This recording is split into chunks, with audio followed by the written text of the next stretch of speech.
The breath she took on the steps of the Eternal Palace was the last free thing she would ever own. It was a thief's breath, stolen from the thin, biting air of the Shadowlands, and it rattled in her lungs like a pebble in a dying man's hand. The cold was a physical presence, a creature that sank its teeth into the marrow of her bones, reminding her of the decay that had already set up its quiet, industrious kingdom within her. 6 months. The mortal doctor's words had been a death sentence whispered in a sterile white room, but here, under a sky the color of a day-old bruise, they felt like a prophecy. Lyra Vance had come to the court of the Vampire King, not to live, but to be useful in her dying. The carriage door had opened onto a wall of silence. The guards who flanked the massive iron-studded doors of the citadel were carved from the same obsidian stone as the mountains that clawed at the perpetually twilight sky. They did not breathe. They did not blink. Their stillness was an accusation, a judgment on the frantic, fragile pulse hammering against her ribs. Lyra kept her chin high, a trick she'd learned from a life of pretending she belonged in rooms that were too grand for her. The pretense had never felt so thin. Her feet, numb in their worn leather boots, met the stone with a sound that seemed too loud in the crushing quiet. One step, then another. She was a clock, ticking down her final seconds with each movement. The king was waiting. The thought should have terrified her. It was a distant, academic sort of fear, like reading about a tidal wave in a history book. The real fear, the intimate fear, was the tremor in her hands, the dull ache that had become the permanent resident of her lower back, the way her own body was methodically, patiently betraying her from the inside out. She had read the terms of the contract until the words blurred, a queen of mortal blood, to serve as a bridge to the human territories. To preside over the mortal court, to offer counsel on matters of human custom, and to present a facade of stability and alliance. The term of service shall be for the duration of the queen's natural life. The queen must remain mortal for the duration of the treaty, as the human kingdoms will not accept a vampire representative. Any transformation of the queen shall be considered a breach of treaty terms. A grim smile had touched her lips then. Her natural life was a contract with a far stricter and more binding clause than this one. The king was getting a bargain, a short-term lease with a guaranteed no-fault termination. In return, she received a legacy. The Vance name, which would die with her, would instead be attached to a treaty that would protect the last free human city on the continent. Her death would purchase their lives. It was a good trade. It was the only trade she had left to make. The great hall was a cavern of chilled air and listening shadows. Banners depicting a raven with silver eyes hung from the vaulted ceiling, so high above they seemed like constellations in a private night.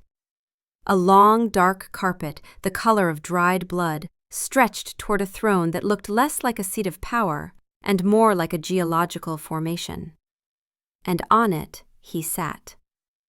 King Cassian Draven was not a man. He was a monument to stillness. Lyra had expected grandeur, perhaps cruelty, perhaps a monstrous beauty. She had not expected this profound, unnerving quiet. He wore no crown. His clothes were the color of midnight, tailored and severe. His hair was black, shot through with threads of silver that caught the low spectral light from the high windows. He watched her approach, and it was the first time in her life she felt truly, completely seen. Not as a woman, not as a candidate, but as a collection of cells marching inexorably toward their own dissolution. His eyes, the color of dark, aged wine, missed nothing. They saw the slight hitch in her gait, the carefully controlled shallowness of her breath, the faint sheen of sweat on her brow that had nothing to do with exertion and everything to do with the low-grade fever that was now her constant companion. "Lyra Vance," he said. His voice did not echo. It filled the space, a low, resonant sound that vibrated in her bones. "You are punctual." "Punctuality is a virtue of the mortal," she replied, her own voice steadier than she'd expected. "We have so little time to waste." A flicker of something, not surprise, not quite, moved in the depths of his gaze. He rose from the throne. He was taller than she had imagined, a predator's height. But he moved with a liquid grace that was utterly silent. He descended the 2 steps from the dais and stopped before her. The cold radiating from him was different from the cold of the air. This was the ancient, absolute zero of the grave. "Most who come before me plead for more time," he observed, his eyes tracing the faint blue veins at her temple. "You speak of it as a currency you are eager to spend." "I am a realist, Your Majesty," she said, meeting his gaze. It was like looking into a deep well. You knew there was a bottom, but you couldn't see it, and the fall would kill you. "I am here to do a job. My time is simply the duration of my employment." He circled her slowly, a wolf inspecting a trap. She forced herself to stand still, to not flinch as he came to a stop behind her. She could feel the chill of his presence on the back of her neck, a phantom touch that raised the fine hairs on her arms. "Your application was sparse," he murmured, his voice now close to her ear. "No family, no attachments, no demands. You asked for nothing but the assurance that the Ashwood Treaty would be honored. The human intermediaries required a health certificate from all candidates. Yours indicated sound mind and body. Is there a problem with that?" "It seemed unusually convenient," he said, moving back into her line of sight. "A woman with nothing to lose, no one to mourn her, presenting perfect health for a position whose term ends at natural death. Tell me, Lyra Vance, what are you running from?" The question struck like a blade between her ribs. "I'm not running, Your Majesty. I'm walking toward something, a purpose. The treaty is not for you," he pressed. "It is for the people of a city I left a long time ago," Lyra said simply. "A debt I feel I owe." A lie. She owed them nothing. But it was a better, more noble-sounding reason than the truth, that she was simply trying to give her own meaningless end a footnote in a history book. For a long moment he said nothing. He just watched her, his head tilted slightly, as if listening to the frantic, panicked beat of her heart, to the whisper of her failing lungs. He was assessing his purchase. A fragile queen who would cause him no trouble, who would not beg for the immortality he could so easily grant, who would play her part and then conveniently expire. He was getting exactly what he had bargained for. "The arrangement is acceptable," he said finally. He extended a hand. It was a beautiful hand, long-fingered and pale, but there was an unnerving strength in its lines. "Welcome to Nighthallow, Queen Lyra." She placed her hand in his. His skin was like marble, smooth and shockingly cold. His grip was firm, possessive, a silent declaration of ownership. This was the contract, sealed not with ink, but with flesh. As his cold seeped into her, a strange, dizzying wave of relief washed over her. It was done. The choice was made. All that was left was the slow, quiet business of falling apart. The thought was strangely comforting. There was a freedom in knowing your story was already written. You just had to turn the pages. The first few weeks passed in a blur of gilded loneliness. Lyra's chambers were opulent, a suite of rooms larger than the entire tenement building she'd grown up in. The bed was a mountain of silk and down. The windows looked out over a landscape of jagged peaks and shadowed valleys, and a fire was always lit in the hearth, though its warmth never seemed to reach her bones. Servants, silent and pale-faced, moved through the rooms like ghosts, anticipating her needs before she was aware of them herself. They brought her food she didn't want, gowns she had no occasion to wear, and a delicate steaming porcelain cup of tea every morning. She was a queen in a cage, and the bars were made of courtesy. Cassian was a distant, formal presence. He would join her for the evening meal, a ritual of excruciating silence in a dining hall that could have seated 100. He did not eat. He would sit at the head of the impossibly long table, a goblet of what looked like dark wine in his hand, and watch her push food around her plate. The first time, she had tried to make conversation. "The library is magnificent," she'd said, her voice sounding small and brittle. "I saw a first edition of Valerius's Theories on Mortal Frailty." "A sentimental text," Cassian had replied, his voice flat. "He argues that mortality is a gift that gives life meaning." He was, of course, writing from the perspective of a man who was not yet dying. The casual cruelty of it had stolen her breath. She had looked at him then, truly looked at the being across from her, and seen the chasm that separated them. It wasn't just years, it was epochs. He was a creature of stone and time, and she was a flickering candle flame. He did not understand sentiment because he had outlived its purpose. He did not understand her because he could not conceive of an end.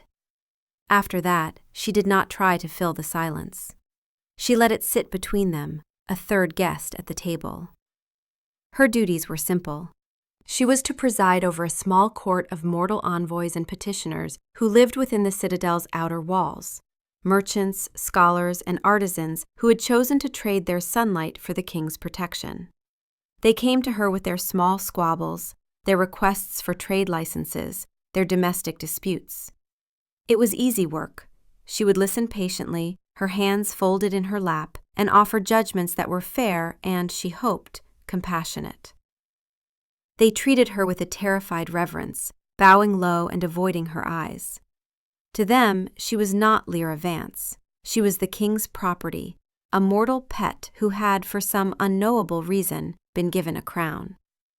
It was during these sessions that she first felt the change, a subtle shift in the atmosphere. The King's Council, a collection of ancient, terrifying vampires who served as his advisors, began to attend her court. At first, they stood in the shadows at the back of the chamber, their arms crossed, their faces unreadable masks of aristocratic boredom. There was Victor, the hulking, scarred warrior with a face like a collapsed fortress. Seraphine, whose ethereal beauty was so sharp it hurt to look at. And old Magnus, the lore-keeper, whose eyes were clouded with the dust of centuries. They were there to observe, to judge, to ensure the king's new toy was performing as expected. Their presence made the mortals tremble and stammer, but it had the opposite effect on Lyra. Their silent, condescending scrutiny lit a spark of defiance in the dying embers of her spirit. One afternoon, 2 merchants were brought before her, locked in a bitter dispute over a shipment of spoiled grain.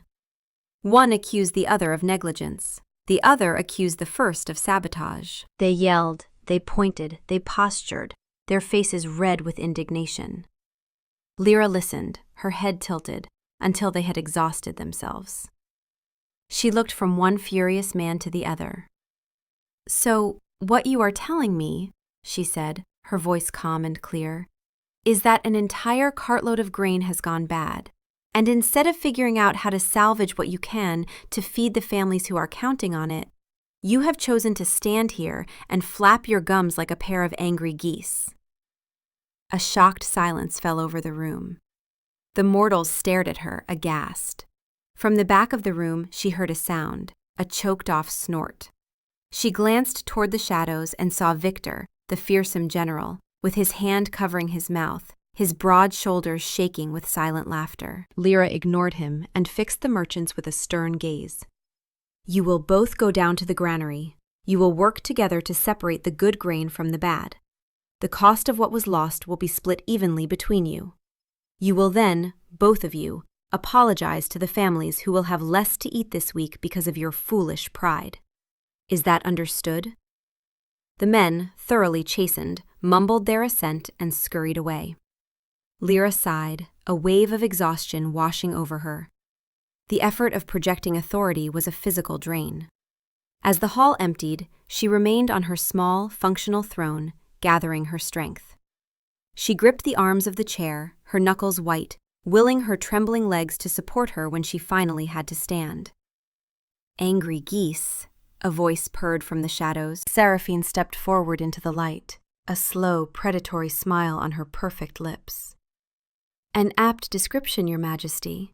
Though I confess, I was hoping you would allow them to settle it with a duel. It has been a dull week. There is enough death in the world without manufacturing more for your entertainment, Lady Seraphine, Lyra replied, her voice sharper than she intended. Magnus, the old scholar, drifted forward, his movements as silent as dust settling. Your judgment was sound, Queen Lyra. It was rooted in pragmatism, not ego, a rare quality. You prioritize the welfare of the dependent families over the pride of foolish men. The king's father used to say that a ruler who serves the people, rather than expecting to be served, builds a kingdom that endures. Victor joined them, his laughter now a low, rumbling chuckle. I haven't seen a merchant dressed down like that since the old king reigned. You have a spine of iron, little queen. Though I notice you're gripping that chair like it's the only thing keeping you upright. Bad day? Lyra's breath caught. She forced herself to release the chair, to stand on her unsteady legs. I'm fine, just tired. Victor's scarred face softened slightly. Fatigue is honest. The court respects honesty more than bravado, Your Majesty. Even mortals are allowed to be tired. Lyra looked at the three of them, creatures of nightmare, ancient predators who could have ended her with a thought. And they were seeing her.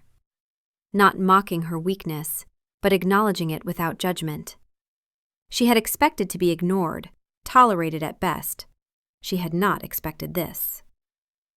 Over the following weeks, their presence in her court changed. They were no longer just observers. Magnus began attending regularly, offering historical precedents for property disputes, his vast memory a living library. In the 3rd century, Queen Isadora ruled that merchants who endangered the food supply through negligence would bear the cost personally. It was effective. Grain spoilage dropped by 70% within a year. Seraphine would lean against the back wall, her beautiful face thoughtful, as she listened to Lyra's judgments, occasionally murmuring suggestions. If you want that blacksmith to stop watering down his steel, threaten to give his competitor exclusive rights to the Citadel's commissions. Fear of lost profit is more effective than any fine. Victor appointed himself her unofficial guardian, his massive presence behind her throne a silent deterrent to anyone who thought to test the mortal queen's authority. Little Queen handled that well. The baker was lying through his teeth about the flour weight. Good catch. And through it all, she was aware of the king. He never attended her court himself, but she knew he was watching. Sometimes she would feel the weight of his gaze from a high gallery. Other times she would simply know, a prickling on her skin that told her his attention was on her. He never commented on her rulings. He never offered praise or criticism. But at their silent evening meals, she began to notice a change in his eyes. The flat, dispassionate emptiness was being replaced by something else. A focused, analytical curiosity. He was no longer looking at a temporary queen. He was looking at Lyra. The realization was terrifying. She had come here to be invisible, to fade away quietly. Instead, she was becoming interesting, and in the court of Cassian Draven, being interesting was a dangerous thing. It made him look closer, and if he looked too close, he would see how fragile she truly was. He would see the cracks in the porcelain, the fine, spidery fractures of the disease that was shattering her from within. She began to guard herself more carefully, to marshal her dwindling energy for her public duties, and to spend the rest of her time in her rooms, husbanding the last of her strength. But the body keeps its own accounts, and hers was coming due. The good days were becoming rarer, brief respites in a sea of grinding pain. She would wake with her joints screaming, her lungs burning with each shallow breath. The fever was constant now, a low simmer that left her skin clammy and her thoughts sluggish. The cough she'd suppressed in public began to break through, racking her body at night. Twice, she'd coughed hard enough to see blood on her handkerchief. She hid them, burning them in her fireplace, watching the evidence of her decay turn to ash. She was entering her 5th month, maybe 6 weeks left if the doctor had been optimistic. She found herself doing grim calculations. If she could just maintain appearances for a few more weeks, If she could keep performing her duties, the treaty would be signed and ratified. She could collapse privately, die quietly in her rooms, and everyone would agree she'd served honorably. It was all she needed, just a few more weeks. It was on one of her worst days, when even sitting upright felt like a Herculean effort, that he found her in the gardens. She'd forced herself to walk, to move, because staying in bed felt like surrender. The palace's strange twilight gardens were filled with plants that thrived in low light, pale, ghostly flowers that bloomed only under the moon, mosses that glowed with a soft, internal phosphorescence, and ancient, gnarled trees whose leaves were the color of silver and shadow. She was standing before a bed of moon petal blossoms, their white petals unfurling in the perpetual dusk, releasing a scent of vanilla and cold stone.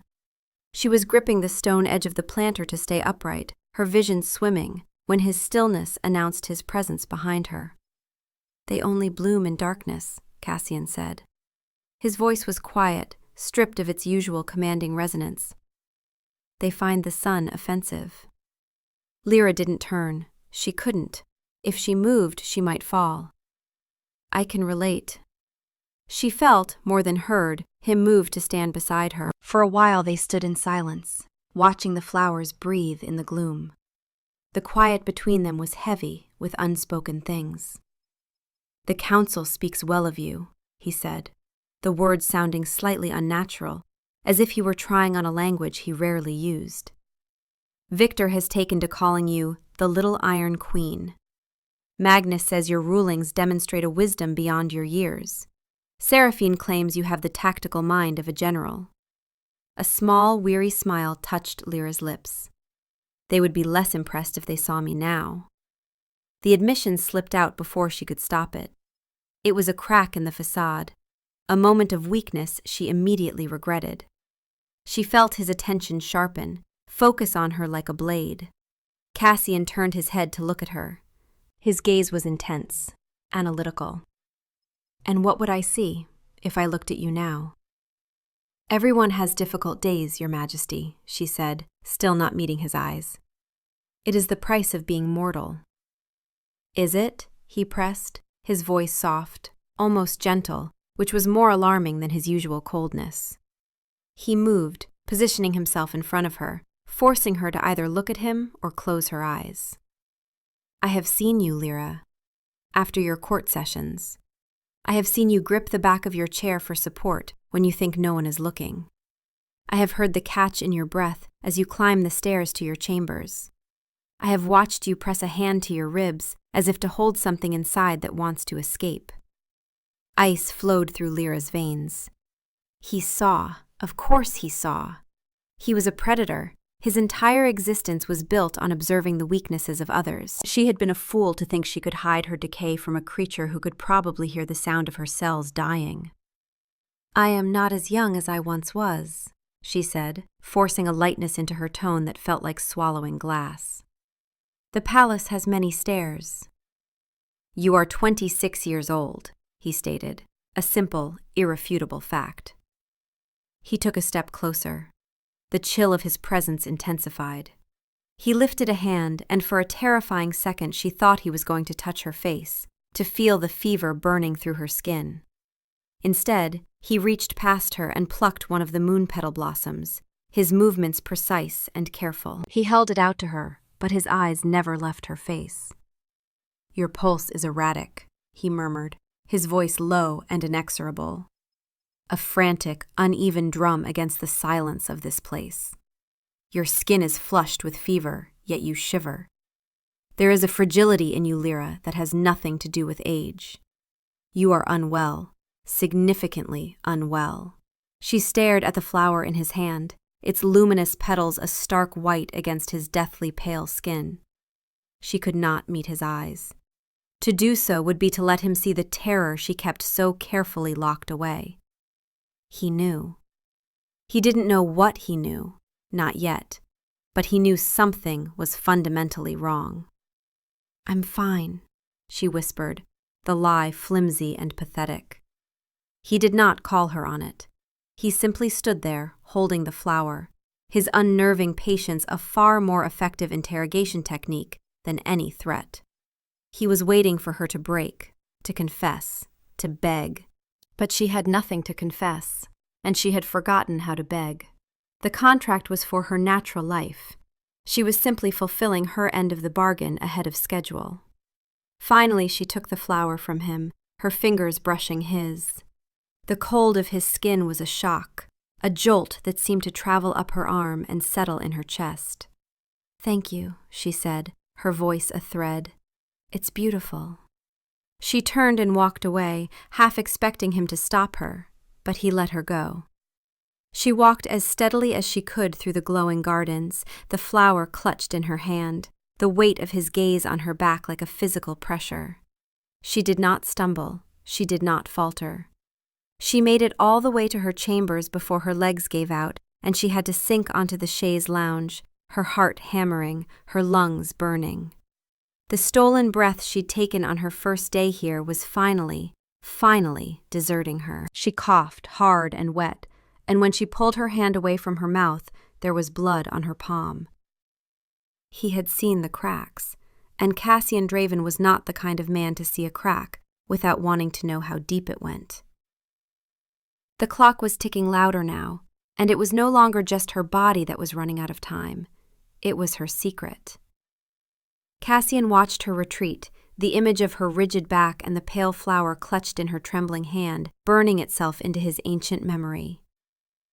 He had chosen her for her lack of complications. She was a neat, tidy solution to a political problem.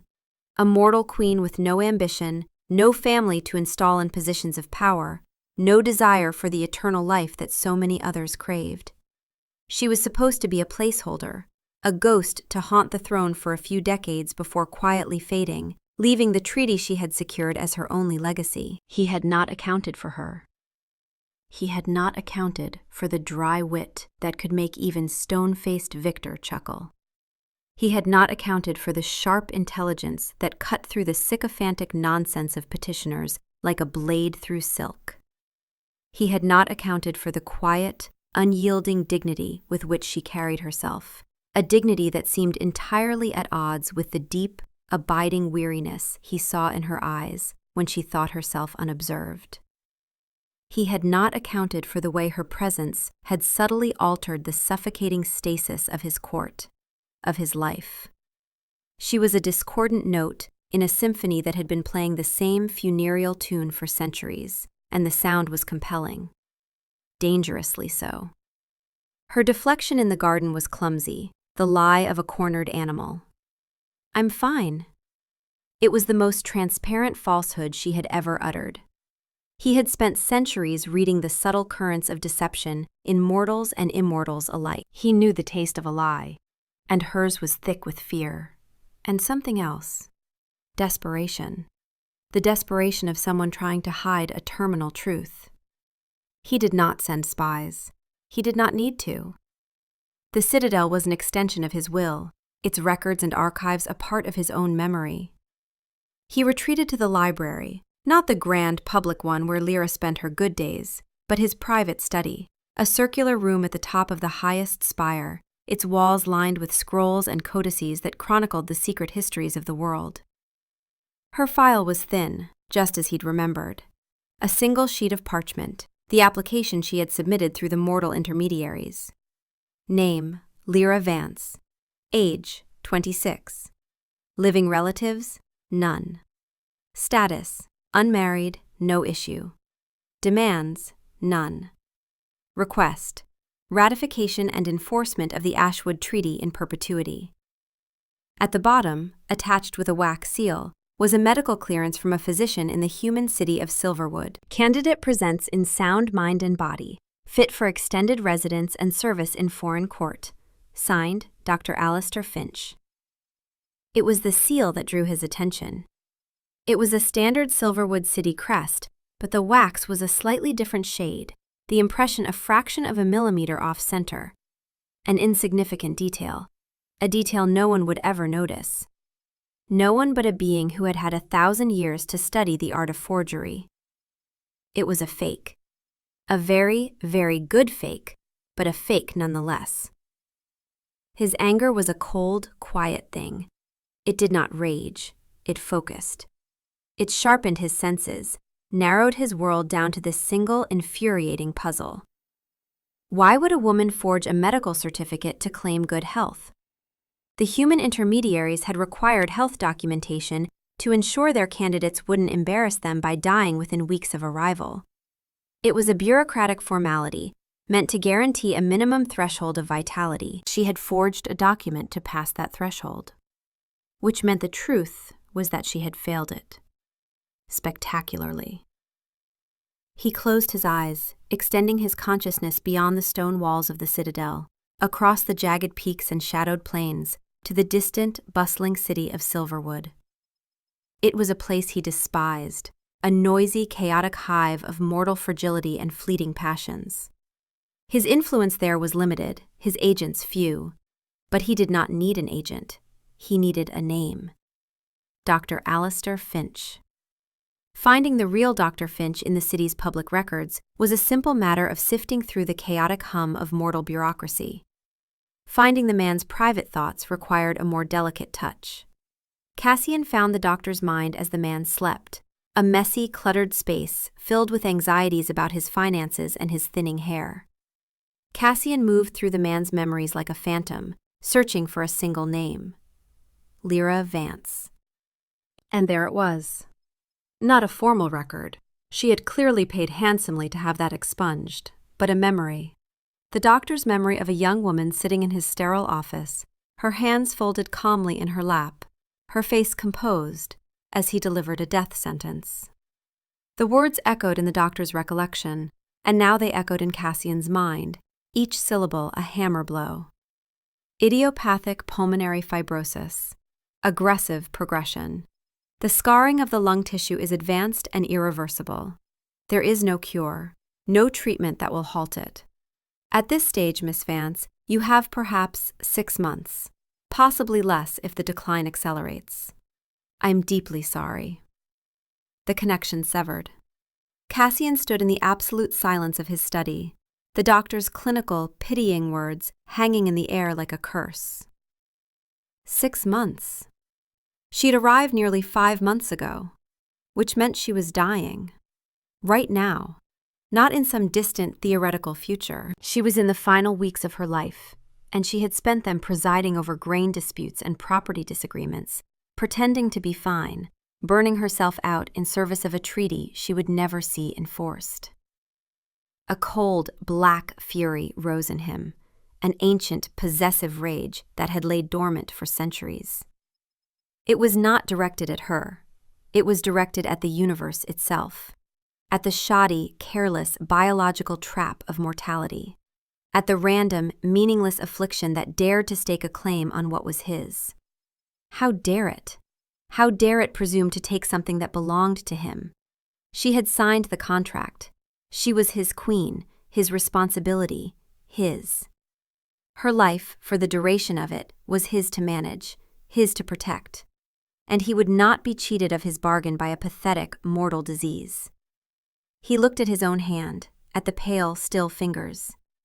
Within them lay the power to command armies, to shatter stone, to end lives with a thought. And within them, too, lay the power to sustain life, the power to heal. Turning her was impossible, not because he lacked the power, that would be trivial, a matter of will and blood and 3 nights of fever. But the treaty explicitly forbade it. The Ashwood Accord required a mortal queen, a living bridge between the human territories and his shadow kingdom. The human lords had been adamant. They would accept no vampire as their representative, no matter her previous mortality. The treaty's entire foundation rested on Lyra remaining human, mortal, unchanged. To transform her would void the agreement, would undo everything she had come here to accomplish, would render her noble sacrifice meaningless. And beyond the political impossibility, there was a deeper truth he barely allowed himself to acknowledge. He had seen what transformation did to mortals. He had turned only 3 people in his 1,000 years, and each time he had watched the warm, passionate, achingly alive being they had been, crystallized into something beautiful and cold and utterly different. Their mortal loves faded to distant memory, their human compassion calcified into aesthetic appreciation. The desperate, defiant vitality that made them reach across the impossible divide between life and death, that vanished, replaced by the patient, eternal stillness of his kind. Would vampire Lyra still argue passionately for the welfare of merchant families? Would she still blush when Victor praised her? Would she still look at him with those mortal eyes that saw him as something dangerous and compelling and worth the risk?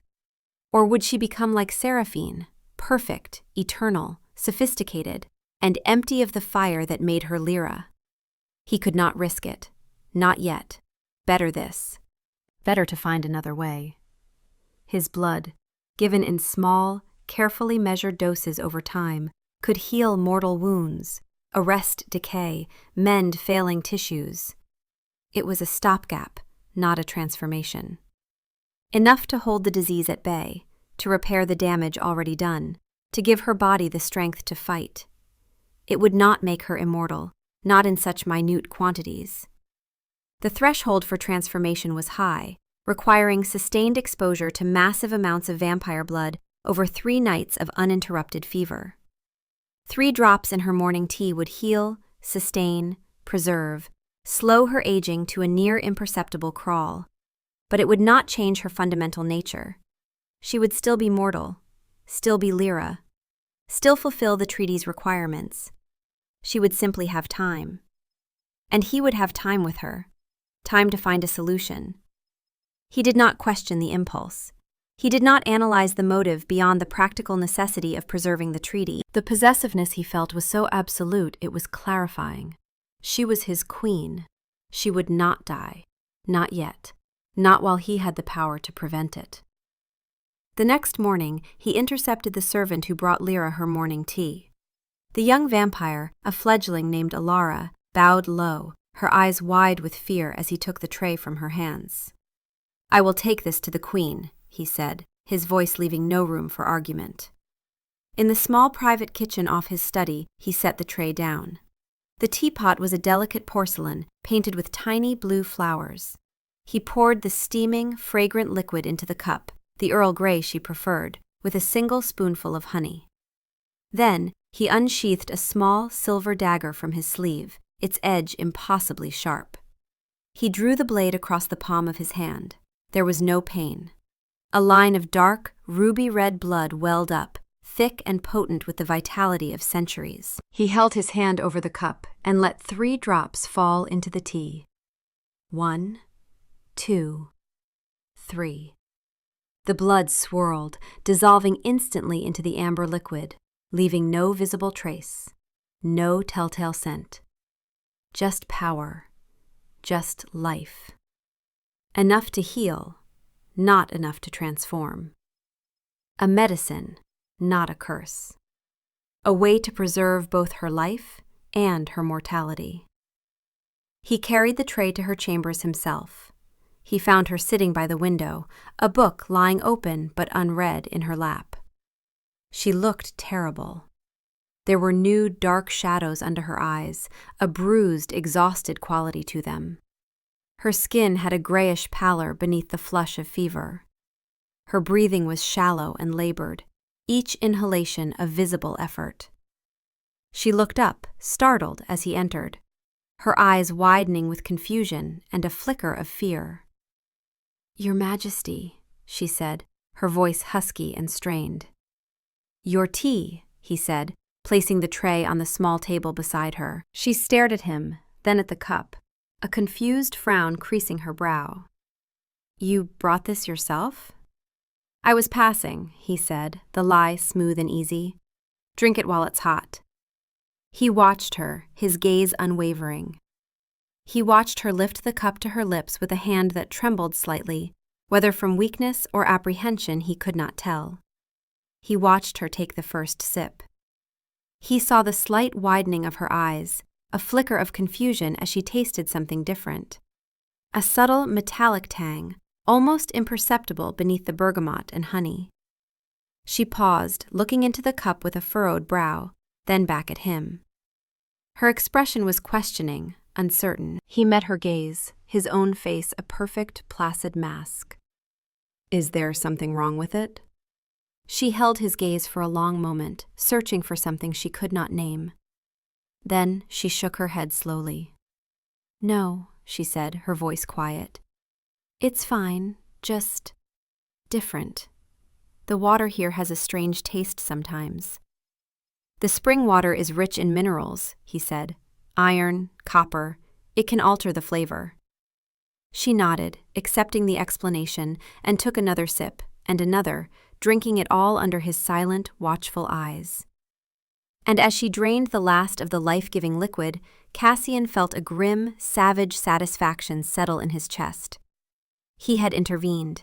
He had defied the petty, biological clock that was ticking away her life. He had laid his claim not just on her service, but on her very survival. He had found a way to save her without breaking the treaty, without transforming her into something she wasn't, without losing the essential lyriness that had captured his attention. The war against her mortality had begun, and he would not lose. The change was insidious, a thief in the night that stole not her possessions, but her pain. Lyra didn't notice it at first. The disease had been her constant companion for so long that its absence felt more unnatural than its presence. She would wake in the morning and lie still for a moment, bracing for the familiar, grinding ache in her hips and back, the sensation of broken glass in her lungs with every breath, and find only a faint, ghostly echo of it. She dismissed it as a temporary reprieve, a good day, a rare gift she was afraid to examine too closely, for fear it might vanish if acknowledged. But the good days began to string themselves together, one after another, forming a fragile chain of well-being. The stairs to the library no longer seemed like a mountain to be conquered with sheer will and gritted teeth. She could take a full, deep breath without the feeling of a tight band around her chest, without the immediate, punishing cough. The persistent, dry cough that had punctuated her sentences for months simply stopped. The fever that had been her constant shadow faded, leaving her skin cool and her thoughts clear. She started to believe in the impossible. A remission, the Silverwood doctor had mentioned as a theoretical possibility, as remote and unlikely as a snowstorm in summer. A statistical anomaly that happened to 1 in 10,000 patients. Perhaps she was that one. Perhaps the clean, cold air of the Shadowlands agreed with her failing lungs. Perhaps the strange, simple diet the servants brought her, broths and rare vegetables, things she'd never tasted before, was having some miraculous restorative effect. She clung to these rationalizations, these flimsy shields against a hope that was too terrifying to embrace fully. Hope was a dangerous thing. It was the first step toward wanting to live, toward believing she might have a future, and she had worked so hard to make her peace with having none. Every morning the king himself brought her tea. It became their ritual, a strange, intimate routine that marked the beginning of each day. He would enter her chambers without knocking, a silent specter in the morning gloom, and place the tray beside her with the careful precision of a priest performing a sacrament. He would watch her drink it, his wine-dark eyes unreadable, tracking each sip with an intensity that should have been uncomfortable, but instead felt almost protective. The subtle coppery tang was always there, a grace note in the familiar flavor of her Earl Grey, metallic and faintly sweet. She'd asked him about it once, early on. "The water here," he'd said, his voice smooth as polished stone, "is drawn from a deep underground spring. It is exceptionally rich in minerals, iron, copper, trace elements. Some find the taste off-putting." It was a plausible lie. She had accepted it without question, because questioning it would mean confronting the impossibility of her recovery, and she wasn't ready for that. But as the weeks turned to months, as her strength returned in steady, undeniable increments, the seeds of suspicion took root. She noticed things, small things. The way his gaze would sometimes drift to the pulse fluttering at the base of her throat, tracking it with the focus of a predator assessing prey. The way he seemed to count her breaths, as if each inhalation and exhalation were data points in some private calculation. It wasn't the vague concern of a distant monarch checking on an employee. It was the focused, proprietary attention of an owner monitoring a prized asset, ensuring his investment was thriving. The moment of revelation did not come as a lightning strike of insight, but as a slow, creeping horror. She was in her court, listening to a tedious dispute between a weaver and a dyer over a bolt of ruined silk, the kind of petty squabble that would have exhausted her utterly just months ago.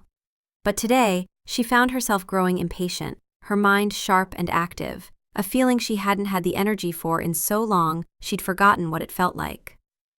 She tapped her fingers on the arm of her throne, a restless, vital movement, and then she saw it. Her hand. She stared at it as if it belonged to a stranger. The skin, which had been dry, papery, almost translucent, now had a soft, healthy glow, a visible vitality. Her fingernails, once brittle and pale with white, chalky beds, were strong, smooth, with perfect pink half-moons at their base. It was the hand of a healthy, thriving woman in her prime.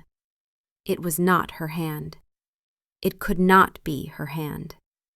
A wave of dizziness washed over her, the room tilting sickeningly.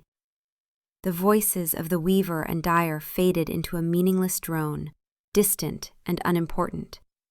Her mind raced backward, frantically collecting the clues she had so willfully, desperately ignored. The impossible remission that defied every medical prediction. The king's sudden, intense interest in her health, his scrutiny of her breathing and pulse. And the tea, every single morning. The tea with its strange, persistent metallic taste that no amount of honey could quite mask. Minerals. Iron. Copper. Blood. The word screamed in the sudden, ringing silence of her mind, louder than any spoken accusation. His blood. He had been feeding her his blood. Every morning, without her knowledge, without her consent, he had been pouring his ancient, powerful vitality into her dying body, arresting the disease, healing the irreversible damage, keeping her alive through sheer force of his will. The room tilted again, more violently. She gripped the arms of the throne, her knuckles white, her borrowed strength suddenly feeling like chains. She felt a hysterical laugh bubbling in her chest, acidic and bitter. Of course. Of course. It was so simple, so arrogant, so utterly him. He had purchased a queen for the duration of her natural life, discovered his purchase was catastrophically defective, and had simply decided to repair her. He hadn't asked. He hadn't offered a choice. He had just acted, a god casually tinkering with his mortal clay, rewriting the terms of their agreement without consultation. But it was the why that shattered her. Not the how. She understood the how. Vampire blood had healing properties. It was known, whispered about in tales and legends. But why? Why would he care if she lived or died? She was nothing to him. A political convenience. A temporary figurine to occupy a throne. Why would he expend his own essence, his own power, to sustain the life of a mortal he barely knew? The questions swirled, unanswerable and maddening. She dismissed the court abruptly, her voice sharp and brooking no argument, ignoring the startled, affronted looks of the petitioners and the raised eyebrows of Victor and Seraphine lingering in the shadows. She swept from the chamber, her borrowed energy making her movements swift and sure, her mind a white-hot blaze of confusion and terror. She did not go to her rooms. She could not sit still, could not think. She went to his study, to the one place she had been implicitly, silently forbidden to enter without summons. The guards at the door, massive, silent vampires of his personal guard, moved to block her way with practiced efficiency. She did not slow down, did not hesitate. "The king is not to be disturbed," one of them growled, his hand moving to the hilt of his sword in clear warning. "I am his queen," Lyra said, her voice ringing with an authority she didn't know she possessed, drawn from some deep, furious well. "And I will see him now. Get out of my way."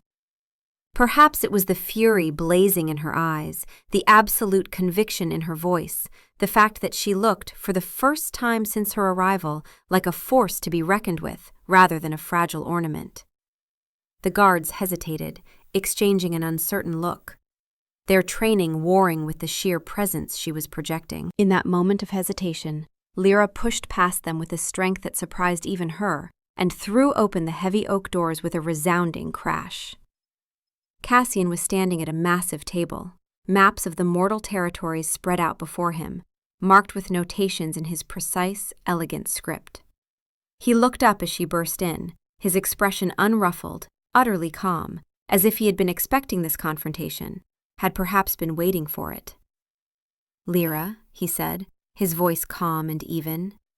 "You've been feeding me your blood," she said, the words tumbling out, her voice shaking.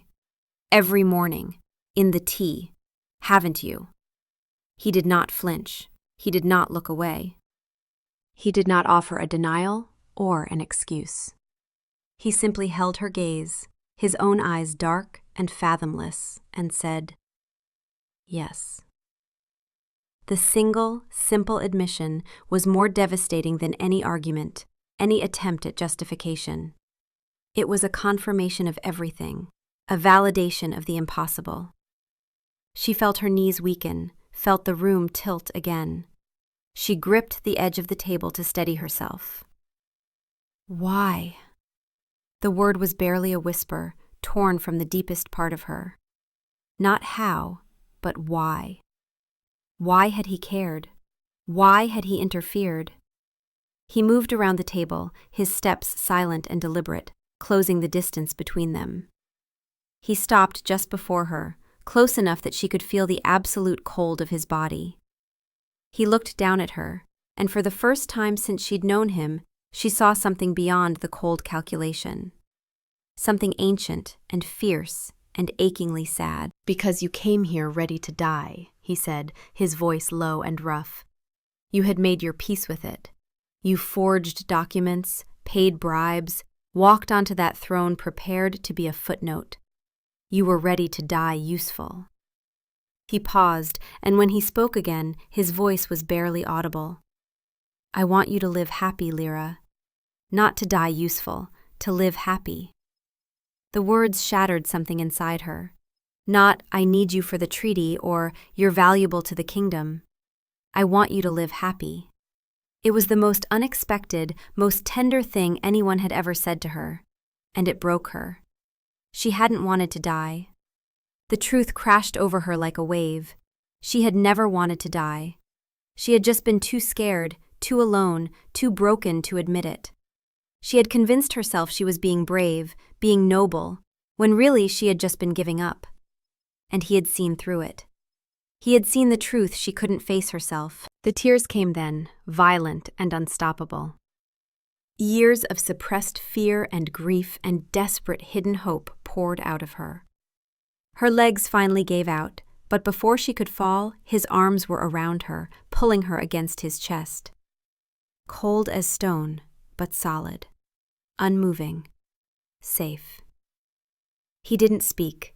He just held her while she broke apart, one hand steady on the back of her head, letting her shatter completely against him. When the storm finally passed, she remained leaning against him, exhausted and hollow. She should pull away. She should be horrified. But all she felt was relief. Overwhelming, shameful, glorious relief. "You should have told me," she finally whispered. "Would you have agreed?" "No," she admitted. "I would have refused." "I know," he said. And that was all. She pulled back slightly, looking up at him. "What does this mean? Am I like you now?" "No," he said immediately. "The amount I give you is carefully measured. 3 drops each morning. It heals, sustains, slows your aging to an imperceptible crawl. But it will not transform you. You remain mortal. You remain yourself. And if you stop, the disease will return," he said flatly. "You would have weeks, perhaps." He paused. "And I cannot turn you, Lyra. The treaty forbids it. The Ashwood Accord requires a mortal queen. To transform you would void everything you came here to accomplish. She looked down at her hands, her healthy, strong, borrowed hands. Her life was now tethered to him, every heartbeat dependent on his daily gift. It should terrify her. Instead, she felt safe, cared for, seen. "You want me to live happy," she repeated, trying to understand. "I know its absence," he replied. "I have endured 1,000 years of existence, Lyra. I have seen generations chase happiness, find it, lose it. It is the texture of a life lived, not merely endured." His eyes held hers. "You were enduring. I wish for you to live." She stared at this ancient being who spoke of happiness like a scholar describing a rare phenomenon, who had given her life and asked for nothing in return. It was the most arrogant, presumptuous, and achingly tender thing anyone had ever done. "All right," she whispered. "All right." He nodded once, sharp and decisive. The moment passed, distance returned. "Your duties remain the same. You should rest." She turned to leave, then paused at the threshold. "Cassian," she said, using his name for the first time. He waited. "Thank you," she said simply. She left, closing the doors softly behind her. As she walked through the silent halls, the guards watching her with new respect, she realized something had fundamentally changed. She was not the dying woman who had arrived 5 months ago. She was Queen Lyra, a woman who had faced death and been given a second chance. And she would live it. The silent agreement settled over them. The next morning, Cassian brought her tea as always. Their eyes met over the cup. She held his gaze as she drank. He knew that she knew. She knew that he knew she knew. A new foundation, built on unspoken truth. The months turned to years. The treaty stood firm. Lyra became legendary, the Iron Queen who ruled with wisdom and wit, who had earned the respect of ancient vampires and the love of her subjects.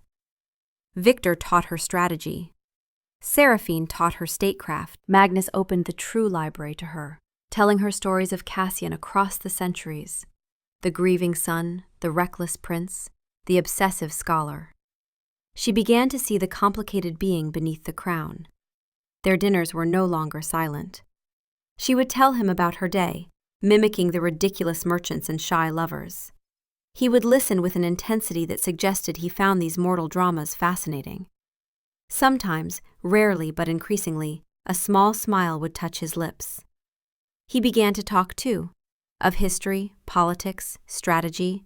He sought her opinion, spoke to her as an equal. She was no longer just a queen. She was becoming his partner.